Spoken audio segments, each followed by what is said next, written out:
Bom, agora nós vamos falar sobre ditadura militar. O Instituto Vladimir Herzog lança hoje o podcast Ecos da Ditadura. Com 4 episódios, a produção traz relatos históricos e emocionantes de pessoas que sentiram na pele as violências da ditadura civil-militar.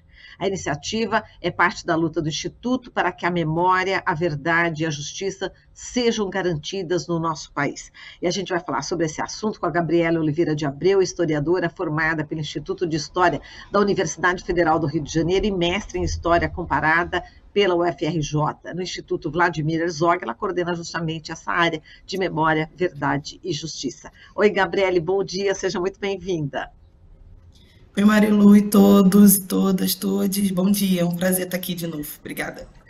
Prazer é o nosso, Gabriele. Bom, o primeiro episódio, né, já está disponível aí nas principais plataformas de podcasts, né? Eu estou aqui no Spotify, estou quase já no meio aqui ouvindo o primeiro episódio, é emocionante.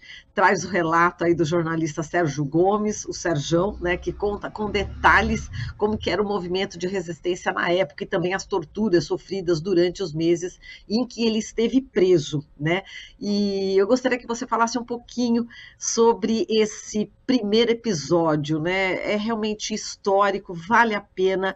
Depois dessa nossa conversa, Gabriela, eu vou deixar já para o povo que está aí acompanhando, tanto na TVT quanto na Rádio Brasil Atual, já o link do Spotify para justamente facilitar para que as pessoas acessem, né, esse rico material. Mas vamos lá, conta um pouquinho aí sobre, inicialmente, essa ideia, né, de fazer esses podcasts e em seguida um pouquinho dessa história do Sérgio Gomes, por favor. Maravilha, Marilu.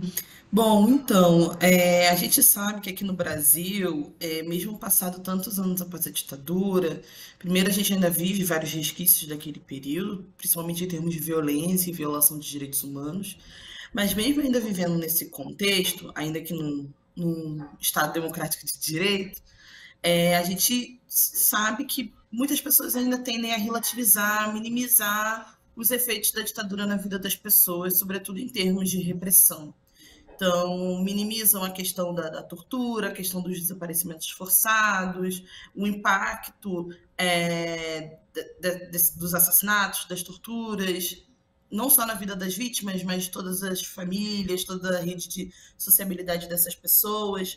Então, a gente hoje tem uma sociedade, a sociedade brasileira, a gente pode dizer que ela é um tanto quanto desmemorializada, digamos assim, em relação à ditadura. Então, acho que iniciativas como o Ecos da Ditadura, como o podcast que a gente está lançando hoje, são importantes para lembrar as pessoas de que a gente não quer mais ditadura, porque ditadura é muito, muito pior do que a democracia, não tem nem comparação. A gente quer ser livre, a gente quer ser livre para ir e vir, para ter a nossa liberdade de expressão, nossos direitos mantidos e não violados. E eu acho que esse podcast vai dar um pouco o tom, um pouquinho da sensação, inclusive, do que é viver numa ditadura, e é isso que a gente queria despertar nas pessoas, o horror à ditadura, o repúdio à ditadura, e não ao enaltecimento àquele período que a gente não quer que volte. Era um pouco esse o nosso objetivo quando a gente pensa num podcast, um podcast que desperte a empatia das pessoas, a sensibilidade das pessoas em relação às vítimas, e estimular também um rechaço completo a uma forma de governo, de regime que a gente não quer viver outra vez de jeito nenhum. E o Serjão, como você me pergunta, o Serjão é uma figura muito central, muito importante para a formação do Instituto Vladimir Herzog, inclusive.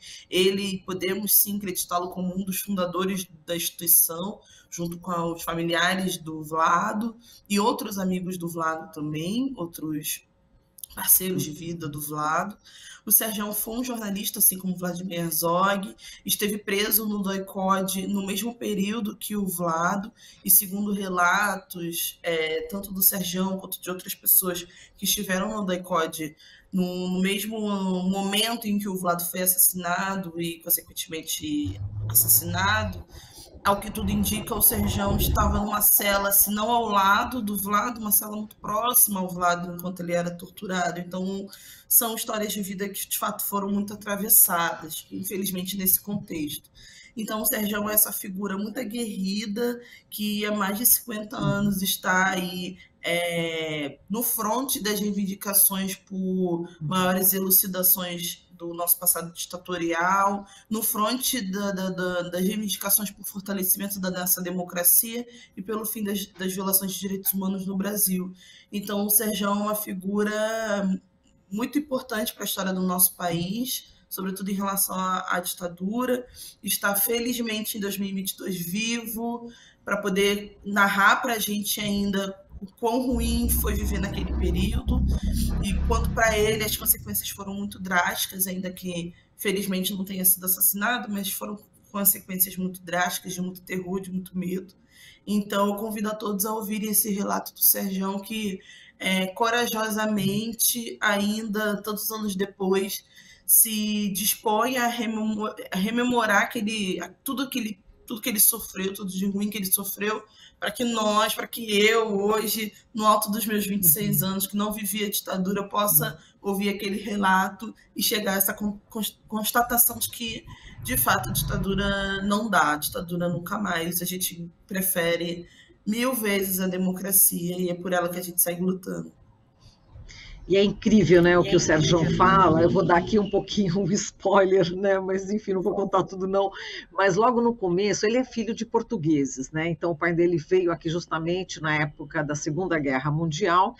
E ele conta que lá em Portugal, então, se vivia a ditadura Salazar, as pessoas ali da aldeia, né, onde os pais moravam, iam se confessar com o padre. E o padre, ele acabava passando todas essas informações para o governo ditador do Salazar. Então, ele sabia exatamente quem era quem na aldeia e entregava, né, praticamente aí as pessoas que eram realmente contra o regime militar lá em Portugal. Quer dizer, são detalhes, né, tão curiosos, né, que ele revela, quando ele também participou de manifestações quando era estudante, ali exatamente na Praça Benedito Calixto, perto da Teodoro Sampaio. Quem conhece São Paulo sabe que é do bairro de Pinheiros, onde teve aquele, ele chama, né, a polícia chama, é falado de envelopamento, né, aquela estratégia onde a polícia militar cerca, né, os manifestantes, não tem saída, né? Inclusive ele fala de um gás cor-de-rosa, um gás cor-de-rosas que eles soltavam, e as pessoas que inalavam, né, sentiam problemas estomacais, diarreia, enfim, ele conta assim, detalhes, né, que realmente muitos de nós ainda não sabem, né, exatamente o que aconteceu. E ele fala dessa estratégia, né, que já naquela época eles atiravam exatamente na região da cabeça para atingir o olho, né, para cegar a pessoa.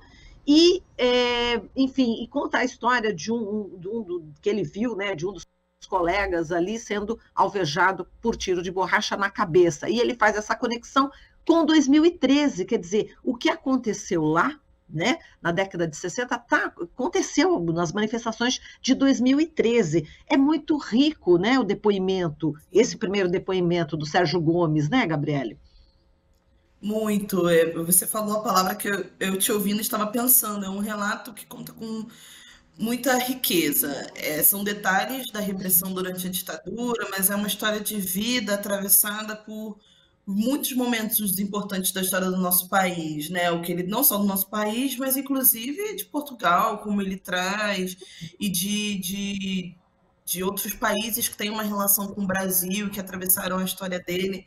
Então, de fato, é muita riqueza de detalhes, impressiona a lucidez na narrativa, né, Maria Lu? Você que já ouviu um pouquinho, é uma narrativa muito lúcida, que liga muitos pontos, que estimula a gente a ter realmente uma reflexão bastante aprofundada do que foi aquele período. Hoje, passado tantas décadas desde o fim da ditadura, a nossa tendência é não olhar mais com a mesma precisão, com o mesmo foco para aquele período. Pode soar como coisa do passado, que a gente não precisa mais rememorar, não precisa mais voltar, mas é muito importante acessar esse universo do Serjão, porque realmente é muito rico o relato.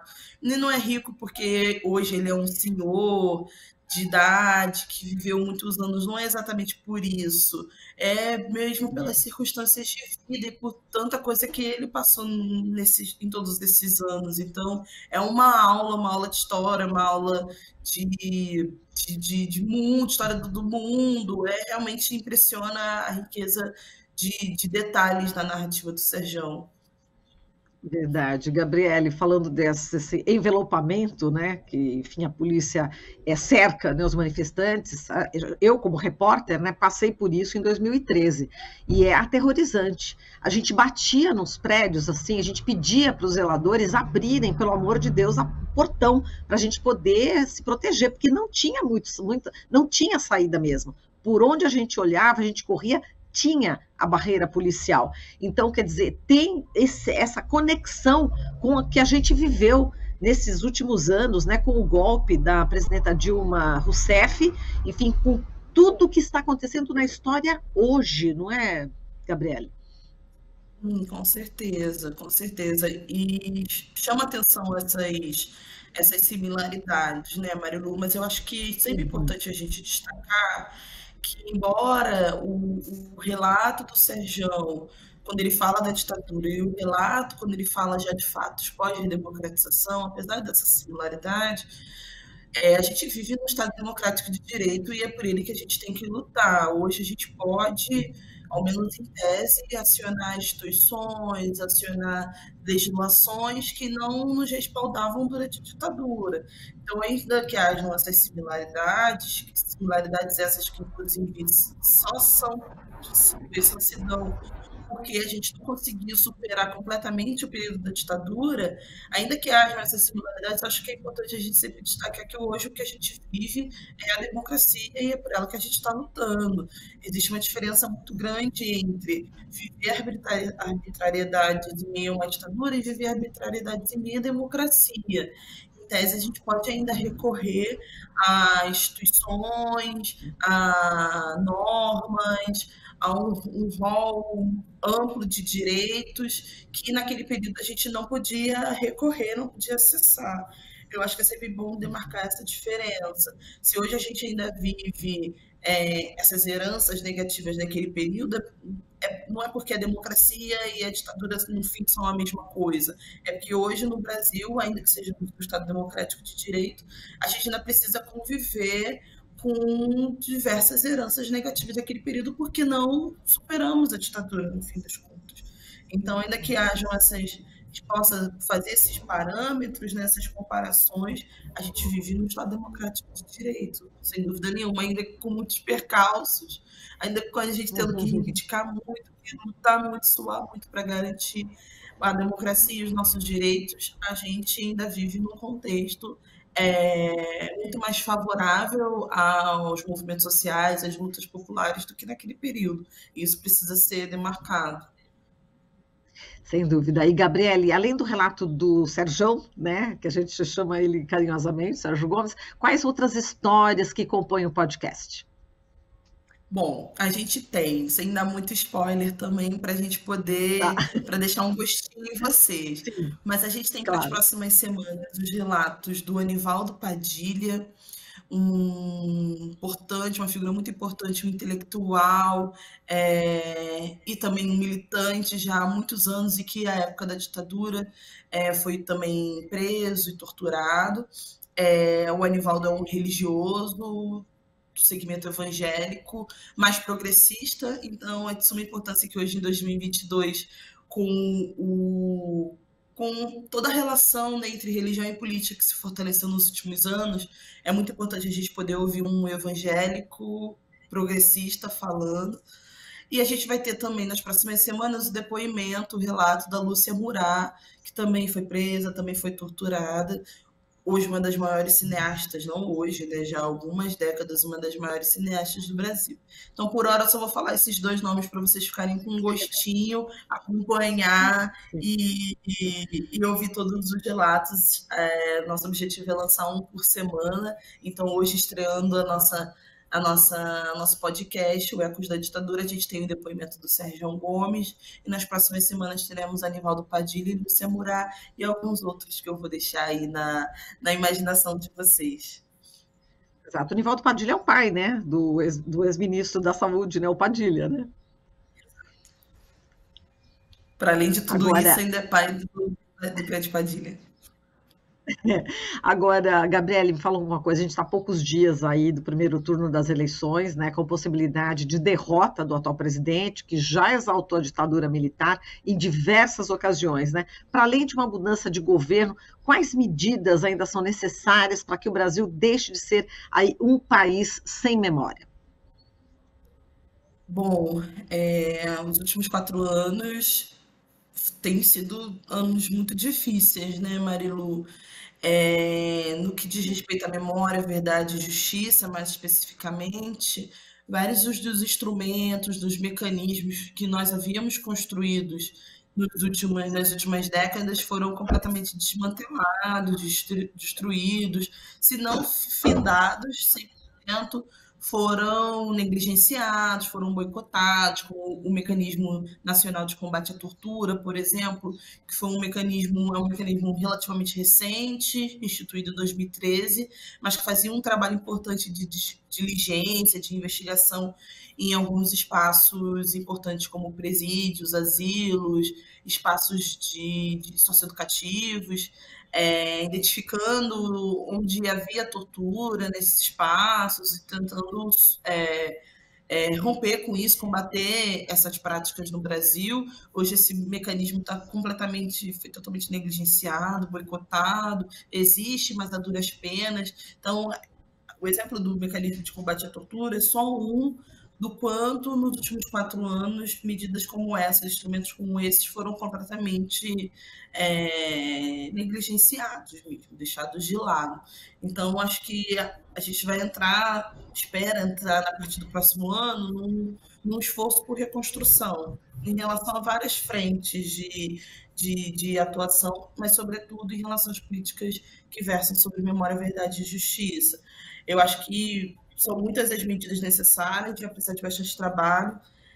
Eu acho que o mais importante talvez seja um olhar especial para as 29 recomendações da Comissão Nacional da Verdade, que foram instituídas em 2014 e passados aí 7 anos quase, desde o fim da Comissão Nacional da Verdade, todas essas recomendações sequer saíram do papel, então é importante um esforço nos próximos 4 anos para que a gente possa viabilizar as recomendações que foram aí sugeridas pela Comissão Nacional da Verdade.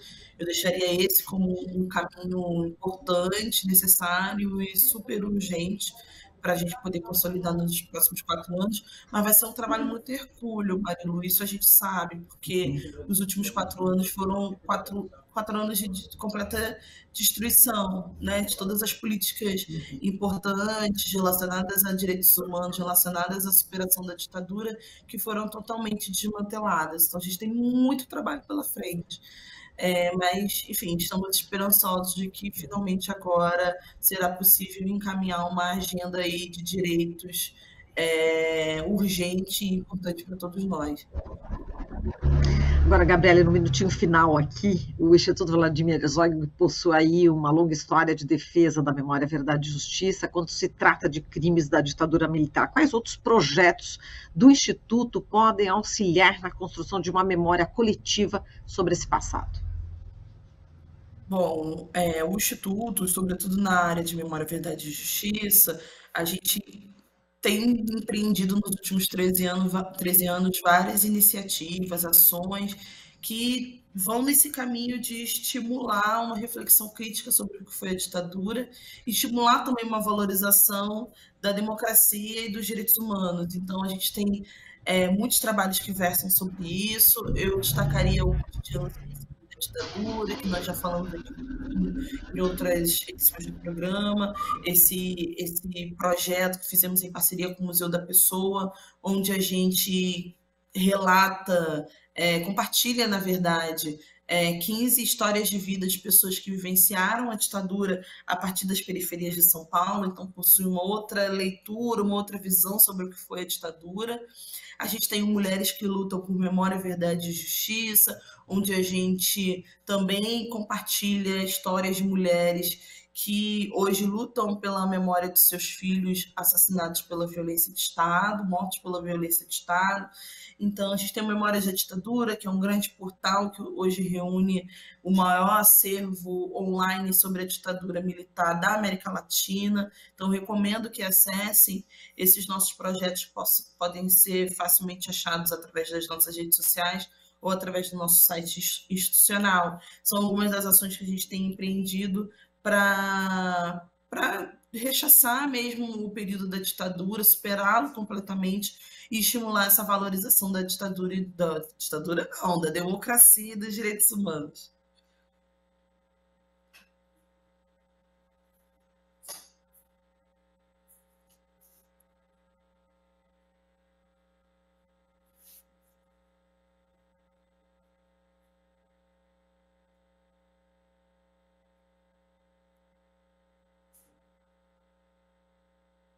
Muito obrigada, Marilu. Um bom dia para todos. Obrigada.